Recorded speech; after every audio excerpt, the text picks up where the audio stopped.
प्रधानमंत्री नरेंद्र मोदी ने आज अपने मासिक रेडियो कार्यक्रम मन की बात के 125वें एपिसोड के जरिए देशवासियों को संबोधित किया। 2014 से लगातार जारी यह संवाद अब जनता के बीच एक बड़ा मंच बन चुका है। इस बार पीएम नरेंद्र मोदी ने कई अहम मुद्दों पर चर्चा की, जिनमें प्राकृतिक आपदाओं से लेकर जम्मू कश्मीर की उपलब्धियां, यूपीएससी उम्मीदवारों के लिए नई पहल, खेलों को बढ़ावा देने की योजना और ऐतिहासिक ऑपरेशन पोलो तक शामिल है। सबसे पहले पीएम नरेंद्र मोदी ने देश भर में हाल में आई प्राकृतिक आपदाओं का जिक्र किया। उन्होंने कहा कि पहाड़ों पर बारिश आफत बन गई है और इसकी वजह से कई राज्यों में हालात गंभीर बने हैं, लेकिन एनडीआरएफ और एसडीआरएफ की टीमों के साथ सुरक्षा बलों ने लगातार मेहनत कर प्रभावित लोगों तक मदद पहुंचाई है।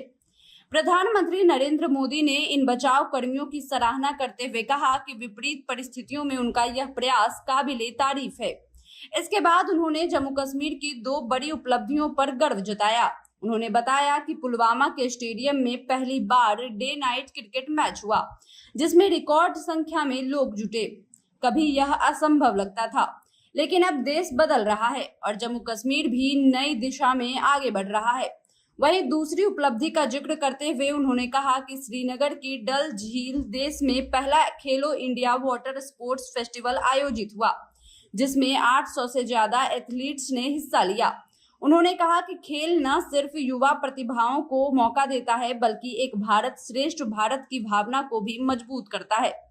सिविल सर्विस परीक्षा यानी यूपीएससी की ओर इशारा करते हुए पीएम नरेंद्र मोदी ने कहा कि कई होनहार युवा मामूली अंतर से फाइनल लिस्ट में जगह नहीं बना पाते हैं, लेकिन अब उनके लिए प्रतिभा सेतु नामक डिजिटल प्लेटफॉर्म शुरू किया गया है। इनमें 10,000 से ज्यादा ऐसे युवाओं का डेटा बैंक मौजूद है, जिन्हें प्राइवेट कंपनियां आसानी से नौकरी दे सकती हैं। उन्होंने कहा कि यह पहल युवाओं के सपनों को पूरा करने में मददगार साबित होगी। खेलों की बात करते हुए प्रधानमंत्री नरेंद्र मोदी ने मध्य प्रदेश के शहडोल का उदाहरण दिया। उन्होंने बताया कि वहां फुटबॉल के प्रति बच्चों का जुनून देखकर जर्मनी के एक नामी कोच ने उन्हें ट्रेनिंग देने का फैसला किया है। अब शहडोल के खिलाड़ी जर्मनी आकर पेशेवर ट्रेनिंग लेंगे। पीएम नरेंद्र मोदी ने इसे गांवों और छोटे कस्बों में छिपी प्रतिभा का उदाहरण बताते हुए कहा कि ऐसे अवसर युवाओं को अंतर्राष्ट्रीय स्तर पर पहचान दिलाएंगे। कार्यक्रम में पीएम मोदी ने 17 सितंबर को आने वाली विश्वकर्मा जयंती की शुभकामनाएं भी दी और विश्वकर्मा योजना का जिक्र किया। उन्होंने कहा कि इस योजना से कारीगरों और शिल्पकारों को नई तकनीक और संसाधन उपलब्ध होंगे, जिससे उनका पारंपरिक हुनर और सशक्त होगा। इतिहास की ओर रुख करते हुए प्रधानमंत्री ने ऑपरेशन पोलो का जिक्र किया। उन्होंने कहा कि अगले महीने हम हैदराबाद लिबरेशन डे मनाएंगे। लौह पुरुष सरदार पटेल के आग्रह पर सेना ने रिकॉर्ड समय में निजाम की तानाशाही को खत्म कर हैदराबाद को भारत का हिस्सा बनाया।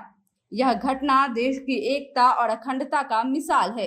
कार्यक्रम का सीधा प्रसारण आकाशवाणी और दूरदर्शन और सभी डिजिटल प्लेटफॉर्म्स पर किया गया। विदेश यात्रा पर गए पीएम मोदी इस वक्त चीन में एससीओ शिखर सम्मेलन में शामिल हो रहे हैं। यहाँ उनकी मुलाकात चीनी राष्ट्रपति शी जिनपिंग और रूसी राष्ट्रपति व्लादिमीर पुतिन से होनी है। पूरी दुनिया की निगाहें इस शिखर सम्मेलन पर टिकी है, जहाँ तीनों बड़े नेता एक ही मंच पर नजर आएंगे। कुल मिलाकर मन की बात का यह 125वां एपिसोड युवाओं, किसानों, खिलाड़ियों और आम नागरिकों सभी को जोड़ने वाला रहा, जिसमें पीएम मोदी ने सुरक्षा, विकास, एकता और अवसर चारों पहलुओं पर खास जोर दिया।